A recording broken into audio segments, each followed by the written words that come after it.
আমি সমস্ত ত্রিপুরাবাসীকে আবারও আহ্বান করব, কারণ কি এখন যে স্ট্রেনটা এসছে সেটা অনেকটা ভয়াবহ।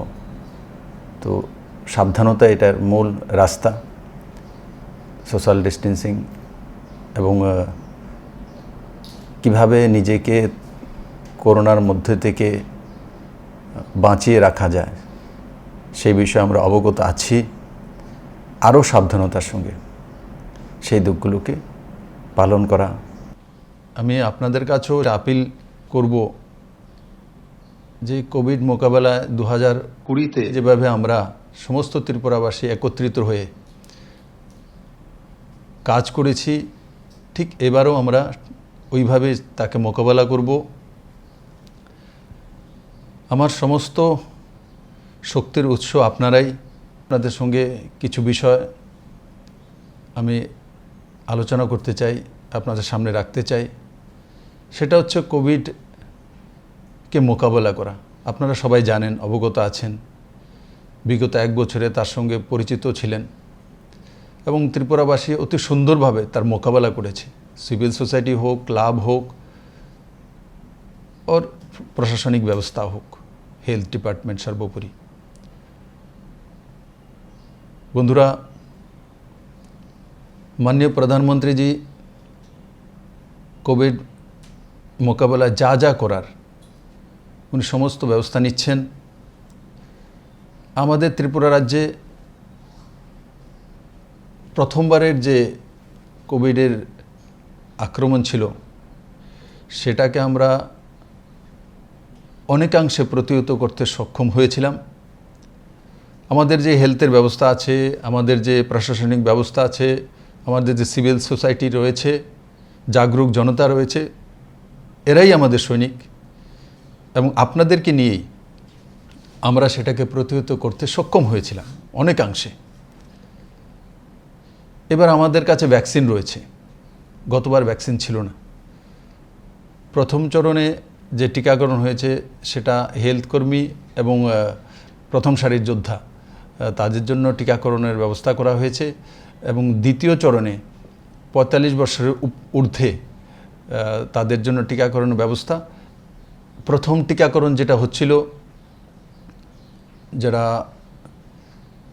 হেলথ কেয়ার রিলেটেড স্টাফ রয়েছেন, যারা প্রথম সারির যোদ্ধা রয়েছেন, তাদের টিকাকরণ ত্রিপুরাতে 90%-এর উপরে হয়েছে এবং 45 বছরের উপরে যারা রয়েছেন, দ্বিতীয় টিকাকরণ যেটা শুরু হয়েছে সেটাও 65% ত্রিপুরাতে করতে আমরা সক্ষম হয়েছি। সেটা ভারতবর্ষের অন্যান্য প্রান্তের চাইতে অনেক বেশি মাত্রার টিকাকরণ হয়েছে। তার জন্য আমি ত্রিপুরাবাসীকে এবং হেলথ ডিপার্টমেন্টকে ধন্যবাদ জানাই। এবং তৃতীয় চরণে মাননীয় প্রধানমন্ত্রীজি 1 মে থেকে 18 বছর থেকে 44 বছর পর্যন্ত যে টিকাকরণের ব্যবস্থা ঘোষণা করেছেন, তাতে আমি আমার রাজ্যবাসীকে অনুরোধ করব যে টিকাকরণ তো হবে, কিন্তু আমাদের খেয়াল রাখতে হবে প্রথমে আমাদের যারা হেলথ কর্মী রয়েছেন, যারা 45 বছর ঊর্ধ্বে রয়েছেন, তাদেরকে প্রায়োরিটি দেওয়া। কারণ কি, যে ভ্যাকসিন সেটা বড় মাত্রা একসঙ্গে অ্যাভেলেবেল নেই। তার জন্য যারা 18 বছরের ঊর্ধ্বে রয়েছেন ওনারা যাতে 1 তারিখ থেকে খেয়াল রাখতে হবে, আমরা যেখানেই টিকাকরণের জন্য সেন্টারে যাব, প্রায়োরিটিতে আমাদেরকে 45-এর ঊর্ধ্বে তাদেরকে রাখতে হবে। ও স্টেপ বাই স্টেপ আমাদের হবে, একসঙ্গে সবার টিকাকরণ হয়ে যাবে তেমন নয়। কারণ সেই টিকার ব্যবস্থা হতে হবে, সেই ভ্যাকসিনের ব্যবস্থা হতে হবে।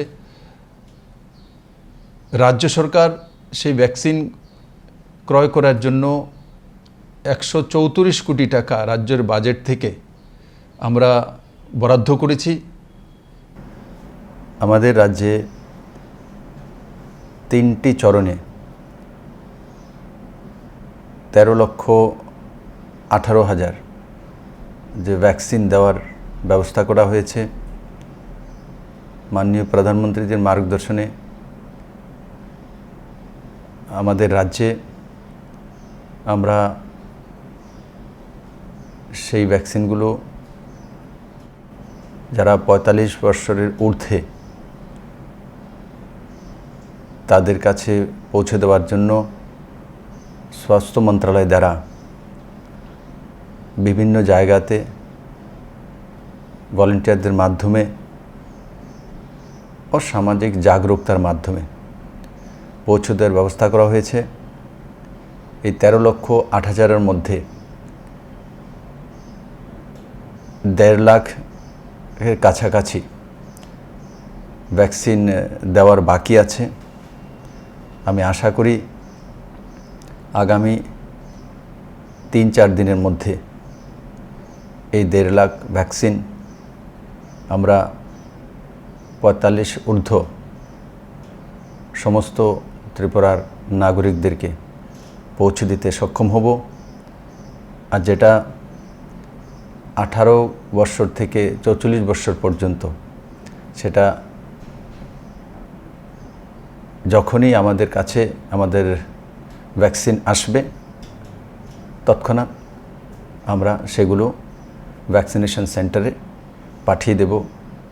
এবং তার সঙ্গে সঙ্গে খেয়াল রাখতে হবে যে রাজ্যগুলো বড় মাত্রায় কোভিডে আক্রান্ত, সে মহারাষ্ট্র হোক, সে কর্ণাটকা হোক, দিল্লি হোক, পশ্চিমবাঙ্গাল হোক, 10টি যে মূল রাজ্য আমাদের রয়েছে তার মধ্যে করোনার প্রাদুর্ভাব বেশি। স্বভাবতই সেই দিকটাই, সেই রাজ্যগুলিতেই ভ্যাকসিনেশনের ব্যবস্থা প্রাথমিকভাবে প্রথম পর্যায়ে সে রাজ্যগুলিকে চিহ্নিত করা হয়েছে এবং সে রাজ্যগুলিকেই প্রোভাইড করা হবে। আমরা নর্থ ইস্টের রাজ্যগুলি যারা রয়েছি, আর বিশেষ করে আমি আমার নিজের রাজ্যের কথা বলবো, আমরা অনেকাংশেই জাগরুকতার কারণে, সোশ্যাল ডিস্টেন্সিং মেনটেনের কারণে, মাস্ক পরিধানের কারণে, স্যানিটাইজার ইউজ করার কারণে আমরা অনেকাংশে সেফ রয়েছি। যাতে ক্রমবর্ধমান সেফ আমরা থাকতে পারি, জাগরুকতার মাধ্যমে একে অপরকে সহযোগিতা করা।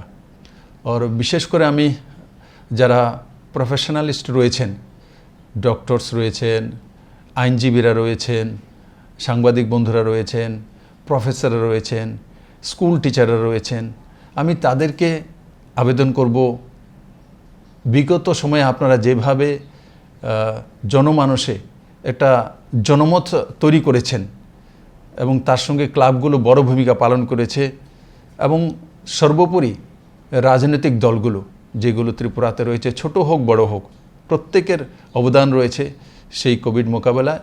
এবারও আমরা সবাই মিলে মোকাবেলা করব এবং কেন্দ্র সরকার যে ব্যবস্থাগুলো করেছে এবং রাজ্য সরকার যে ব্যবস্থাগুলো করছে সেগুলো আমরা মেনে চলব। আর মাননীয় প্রধানমন্ত্রীজিকে আমি ধন্যবাদ জানাবো যে উনি মে এবং জুন মাসের জন্য সারা ভারতবর্ষে যারা বিপিএল, অন্তোদয় এবং বিলো পভার্টি রয়েছেন তাদের জন্য 2 মাসের জন্য ফ্রিতে খাদ্যান্নের ব্যবস্থা করেছেন।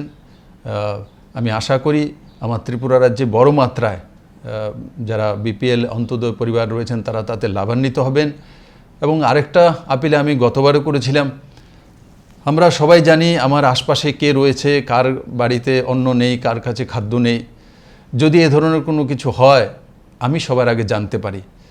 তো আমি আপনাদেরকে নিবেদন করব যে নিজের ঘর রক্ষা করে যাতে আমার পারিপার্শ্বিক যে পরিবারগুলো রয়েছে যাদের কাছে এই ধরনের ক্রাইসিসের সময় হয়তোবা অন্যের সংস্থান নাও হতে পারে, পৌঁছতে নাও পারে, সরকারিভাবে সেটা পৌঁছতে দেরিও হতে পারে, যাতে আমরা একে অপরকে সহযোগিতা করি, একে অপরকে এই সময়ে বিগত বছরে আমরা যেভাবে পাশে দাঁড়িয়েছিলাম এবারও আমরা স্বতঃস্ফূর্তভাবে পাশে দাঁড়াবো এবং ত্রিপুরার জাতি, ধর্ম, দল, মত নির্বিশেষে যেভাবে আমরা একটা উদাহরণ প্রস্তুত করেছিলাম এর চাইতে বড় সুন্দর একটা উদাহরণ প্রস্তুত করব।